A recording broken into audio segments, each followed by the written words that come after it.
Dave, Phil, and Carmen, the Morning Cruise here at the Joy FM. We're sitting down with Louie Giglio. The new book is Not Forsaken. And we've been talking about dads, but there's a story we want you to tell. And the context you tell the story about in the book is you're trying to describe what you want this book to be for people.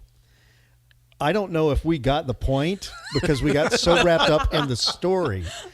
So tell us the story man. That's about the the downfall eyes. of a good story. People go, I love that story. And you're like, did you know why I told that? I can't remember that part. I remember, but it's still a good story. Yeah. Wow. It's the difference between information and revelation. Yeah. And this is what we're hoping for in this book. This is what God hopes for in our lives. That's what Paul prayed. I pray that the eyes of your heart would be enlightened, and that you would have a spirit of wisdom and revelation. And revelation is when we really come to know something personally. Information is when we can check all the boxes off because we memorize something along the way. And I talked about being on this flight. This was the craziest story. And I was on a flight from, I think it was Dallas to Atlanta. And it was a two-seater on one side, two-seater on the other side. No business class, one of those kind of just seats all the way back. I was on the second row aisle, and we're waiting for someone. We never wait for anyone. I won't name the airline, but airlines never wait for people. Yeah. The door is now closed. This is the rule of thumb. But we're waiting, and it's way past departure time. I hear some scurrying in the jetway, and I know someone's coming. I think it's going to be a famous person, a politician, a rapper. We're coming home to Atlanta, somebody in the entertainment industry. So I'm glued. I'm an observer anyway. Everybody else is in their Sudoku and dozing off and whatever. I'm watching. Guy comes around the corner finally. Maybe 27 years old. He's got scrubs on. Doesn't look like he did anything really significant in the scrubs. And I'm like, why has this guy got scrubs on? He doesn't look like a doctor, and he's too young. And why are we waiting on this guy anyway?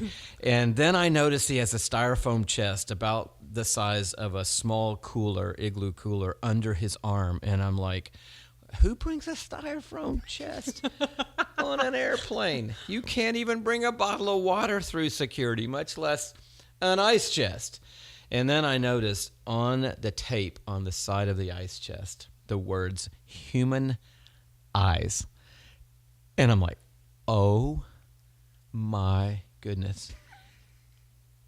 And it all just hits me. Someone died. That hits me. Right. A family is mourning. That hits me. The eyes are in that ice chest. And the guy, he goes to the overhead, opens it up, pushes a lady's sweater over, shoves the ice chest in, and slams the lid and sits down. I'm like, you're not even going to hold the eyes? And so, man, I'm captivated. I can't take my eyes off the overhead bin. If we hit turbulence and that thing opens and those eyes come out, I'm there, He dozes off immediately, and everyone else is in their zone. The flight attendant comes by. Would you like some peanuts? Would you like pretzels? Would you like a Sprite? And I'm like, no, I don't want anything to eat. I don't want anything to drink. There are human eyes in that overhead bin. Long story short, we land. I follow the guy. We get on the train. The baggage claim is one way. He's going the other way. He's got a connecting flight. I follow him.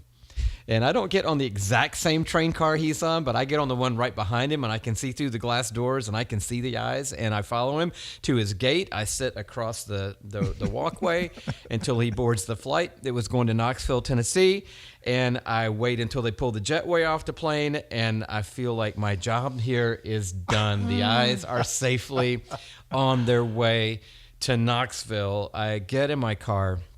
An hour has passed now. My bag is the only bag on the carousel in baggage claim. I get in my car, and I drive home, and I think, my goodness, someone in Knoxville, Tennessee is going to see today. Maybe tomorrow. But in the next few hours, someone who has never seen or someone who hasn't seen in a long, long time is going to see. At the expense of someone else, they're going to have the gift of sight. And I prayed when I sat down to write this book. Every time I wrote, which would have been hundreds of times over years, every time I sat down, I prayed. Every time I sat down, I prayed for the people who were going to pick up this book. And I said, Lord, at the expense of the life of Jesus, would you give us the gift of sight to see that you are a loving Father, reaching out to us with perfect love to speak over us a perfect Father's blessing. And would you let us see that we are loved sons and loved daughters of a perfect Heavenly Father.